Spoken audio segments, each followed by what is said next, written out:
کیا آپ نے کبھی تصور کیا ہے کہ اگر رب کائنات جو آسمان اور زمین کا خالق ہے خود ہم سے بات کرے، ایسا کلام جو صرف الفاظ نہ ہو بلکہ دل پر نقش ہو جائے، ایسا پیغام جو اندھیروں کو چیر دے اور روح کو بیدار کر دے، یہی قرآن ہے، خالق ازل کا آخری خط انسانیت کے نام۔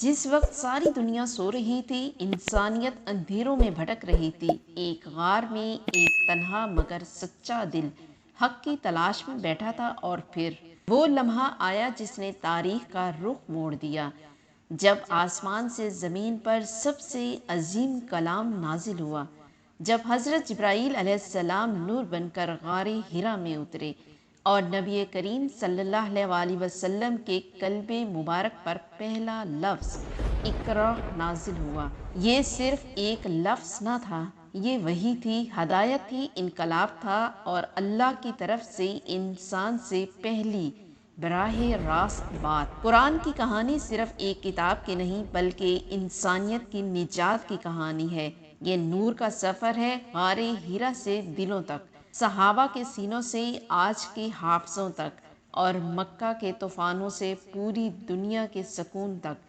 یہ کہانی ہے ایک کلام کی جو زندہ ہے، بولتا ہے، ہدایت دیتا ہے، اور ہر دور میں دلوں کو چمکاتا ہے۔ یہ قرآن کی کہانی ہے، اللہ کی بات بندے کے دل تک۔ محترم ناظرین، السلام علیکم۔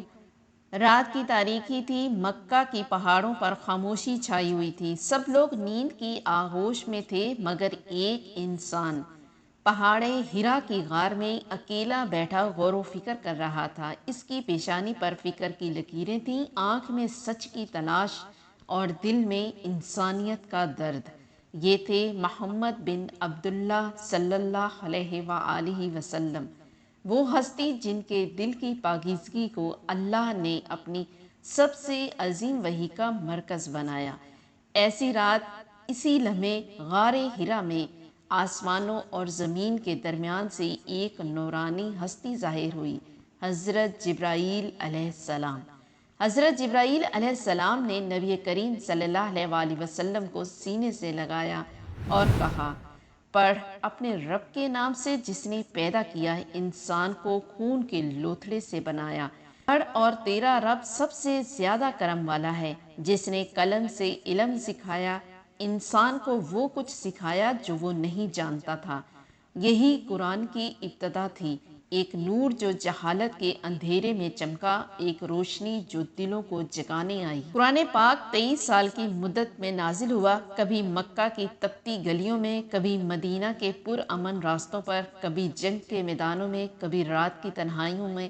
اس کا ہر لفظ، ہر آیت، ہر سورہ کسی خاص موقع پر نازل ہوئی، کبھی تسلی کے لیے، کبھی رہنمائی کے لیے، اور کبھی فقط سنانے کے لیے۔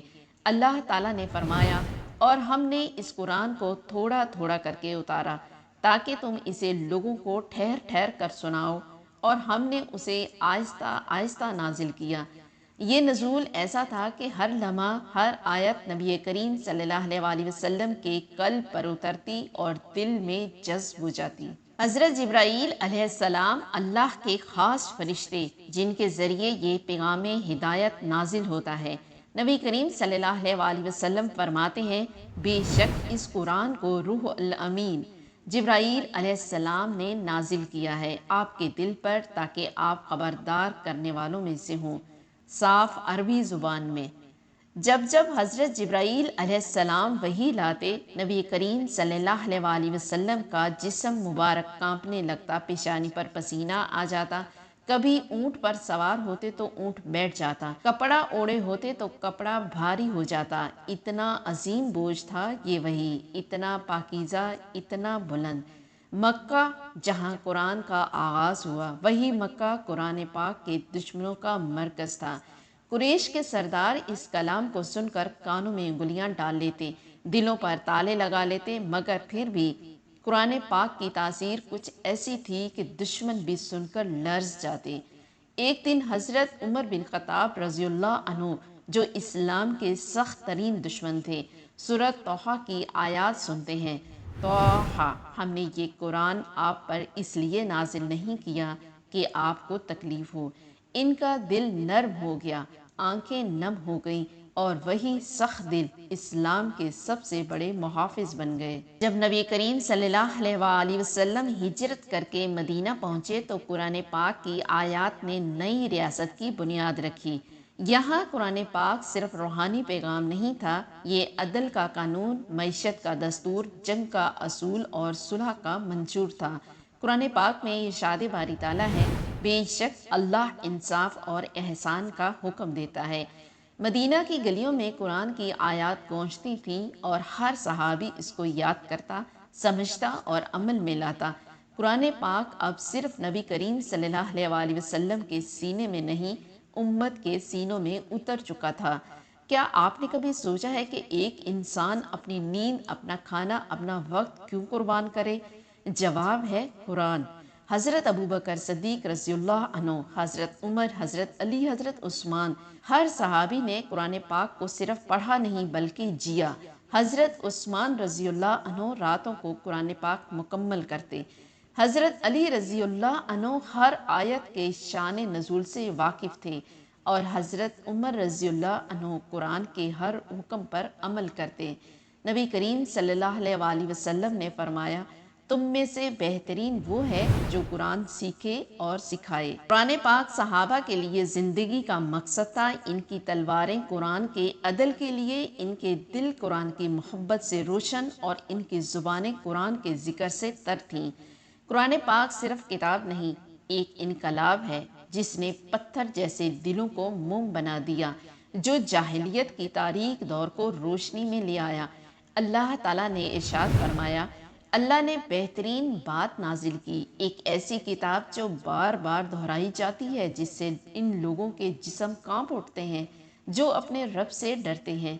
آج بھی جب قرآن پاک کی تلاوت ہوتی ہے، دل دھڑکنے لگتا ہے، آنکھیں نم ہو جاتی ہیں اور روح جیسے سکون میں ڈوب جاتی ہے، کیونکہ یہ کلام انسان کا نہیں، اللہ کا ہے۔ جب نبی کریم صلی اللہ علیہ وآلہ وسلم کے قلب مبارک پر قرآن پاک نازل ہوتا تو آپ اسے فوراً صحابہ کرام کو سناتے، جو اسے یاد کر لیتے، اور کئی صحابہ اسے ہڈیوں، پتوں، چمڑے، لکڑیوں اور پتھر کی تختیوں پر بھی لکھتے۔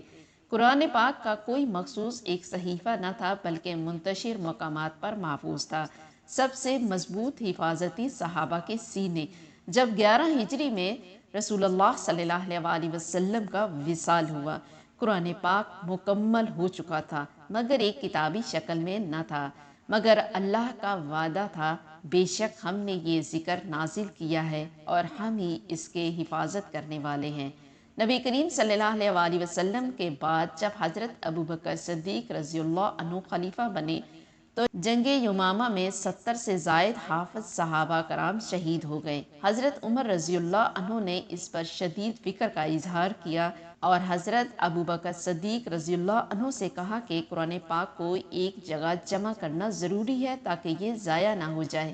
پہلے تو حضرت ابوبکر صدیق رضی اللہ عنہ کو یہ کام نیا لگا، کیونکہ نبی صلی اللہ علیہ وآلہ وسلم نے ایسا نہیں کیا تھا، لیکن پھر اللہ نے دل کو کھول دیا اور حضرت زید بن ثابت رضی اللہ عنہ کو اس عظیم کام پر مامور کیا گیا۔ حضرت زید رضی اللہ عنہ فرماتے ہیں، اگر مجھے پہاڑ کو ایک جگہ سے ہٹا کر دوسری جگہ رکھنا کہا جاتا تو وہ قرآن کی جمع سے آسان لگتا۔ انہوں نے ہر آیت کو 2 گواہوں کی تصدیق سے جمع کیا اور یوں قرآن پاک ایک مکمل ترتیب وار مصحف کی صورت میں محفوظ کر دیا گیا۔ جب خلافت حضرت عثمان بن عفان رضی اللہ عنہ کے دور میں بڑھی اور اسلامی سلطنت مختلف علاقوں تک پھیل گئی تو مختلف قبیلوں میں قرات کے اختلافات شروع ہو گئے۔ لوگ ایک دوسرے کی قرات کو غلط کہنے لگے تو حضرت حذیفہ رضی اللہ عنہ نے خطرہ محسوس کیا اور خلیفہ کو اطلاع دی۔ تب حضرت عثمان رضی اللہ عنہ نے حضرت زید بن ثابت رضی اللہ عنہ، سعید بن عاص اور حضرت عبد الرحمن بن حارث کی جماعت بنائی اور حکم دیا کہ قرآن پاک کو قریشی لہجے میں ایک مرکزی مصحف کی صورت میں لکھا جائے، پھر اس کی نقلیں مختلف علاقوں میں بھیج دی گئی۔ پھر وقت گزرتا گیا، خلافتیں آئیں، حکومتیں بدلی، مگر قرآن پاک وہی رہا، نہ اس میں کوئی کمی، نہ زیادتی، نہ تحریف۔ علماء، محدثین، مفسرین، قاری، حافظ سب نے اس کی حفاظت کی۔ ہر دور میں لاکھوں مسلمان بچے اس کو زبانی یاد کرتے رہے۔ دنیا میں یہ واحد کتاب ہے جس کو کروڑوں حافظ موجود ہیں۔ ارشاد باری تعالیٰ ہے، بلکہ یہ روشن آیات ہیں ان کے سینوں میں جو علم دیے گئے ہیں۔ آج بھی ایک 7 سالہ بچہ قرآن پاک کو زبانی یاد کرتا ہے اور ایک 70 سالہ بزرگ اسے اپنی آخری سانس تک دہراتا ہے۔ یہ قرآن پاک ہی ہے جس نے دلوں کو بدل دیا، انسانیت کو سنوارا اور کائنات کو شعور دیا۔ قرآن پاک کوئی مردہ کتاب نہیں، یہ زندہ کتاب ہے۔ یہ ہر زمانے کے لیے، یہ سائنس کو چیلنج کرتا ہے، دل کو نرم کرتا ہے، عقل کو روشنی دیتا ہے۔ قرآن پاک سائنس سے پہلے سائنس کی بات کرتا ہے۔ ارشاد باری تعالیٰ ہے، اور ہم نے آسمان کو قوت سے بنایا اور ہم ہی اسے وسعت دینے والے ہیں، اور پہاڑوں کو میخوں کی طرح گاڑ دیا۔ ایک اور جگہ پر ارشاد باری تعالیٰ ہے، پھر ہم نے نطفہ کو جمع ہوا خون بنایا، پھر ہم نے اسے خون کو گوشت کا لوتھڑا بنایا۔ یہ سب آج جدید سائنس بھی تسلیم کرتی ہے، مگر قرآن پاک نے 1400 سال پہلے سب کچھ کہہ دیا۔ اللہ تعالیٰ نے قرآن پاک کو قیامت تک کے لیے بھیجا ہے۔ یہ کوئی وقتی شریعت نہیں بلکہ ابدی ہے۔ اس کی روشنی ہر دور کے اندھیروں کو دور کرنے کے لیے کافی ہے۔ قرآن پاک میں ارشاد باری تعالیٰ ہے، اور ہم نے آپ پر وہ کتاب نازل کی جو ہر چیز کو واضح کرتی ہے اور ہدایت اور رحمت ہے اور مسلمانوں کے لیے خوشخبری ہے۔ آج قرآن پاک ہمارے گھروں میں ہے مگر دلوں سے دور۔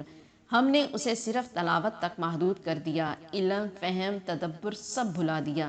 آج امت بکھری ہوئی ہے، ظلم بڑھ رہا ہے، دشمن غالب ہیں۔ کیوں؟ کیونکہ ہم نے قرآن کو پیچھے چھوڑ دیا۔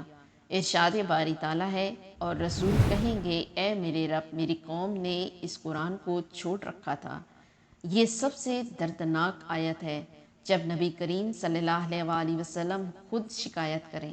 اگر ہم چاہتے ہیں کہ ہمارے دل کو سکون ملے، گھر میں رحمت ہو، امت میں اتحاد ہو، دنیا میں عزت ہو اور آخرت میں نجات ہو، تو ہمیں قرآن پاک سے جڑنا ہوگا۔ تلاوت کریں، ترجمہ پڑھیں، تفسیر سیکھیں، عمل کریں اور دوسروں کو سکھائیں۔ اللہ تعالیٰ فرماتا ہے، کیا وہ قرآن پر غور نہیں کرتے؟ کیا ان کے دلوں پر تالے لگے ہیں؟ قرآن پاک پر غور و فکر، عمل، یہی آج کا سب سے بڑا فریضہ ہے۔ قرآن پاک اللہ کا وہ نور ہے جو نہ کبھی بجھ سکتا ہے، نہ مٹایا جا سکتا ہے۔ یہ ایک ایسا خزانہ ہے جو جتنا بانٹو بڑھتا ہے، جتنا پڑھو دل اتنا ہی جڑتا ہے، جتنا سمجھو عقل اتنی ہی کھلتی ہے۔ یہ قرآن ہے، زندگی ہے، ہدایت ہے، محبت ہے اور رب کی بات ہے۔ آج ہم نے قرآن سے تعلق جوڑ لیا تو اللہ ہم سے ناراض نہ ہوگا، دنیا سنور جائے گی اور آخرت روشن ہو جائے گی۔ اے اللہ، قرآن پاک کو ہمارے دلوں کی بہار، سینوں کا نور، غموں کا مداوا اور پریشانیوں کا علاج بنا دے۔ آمین یا رب العالمین۔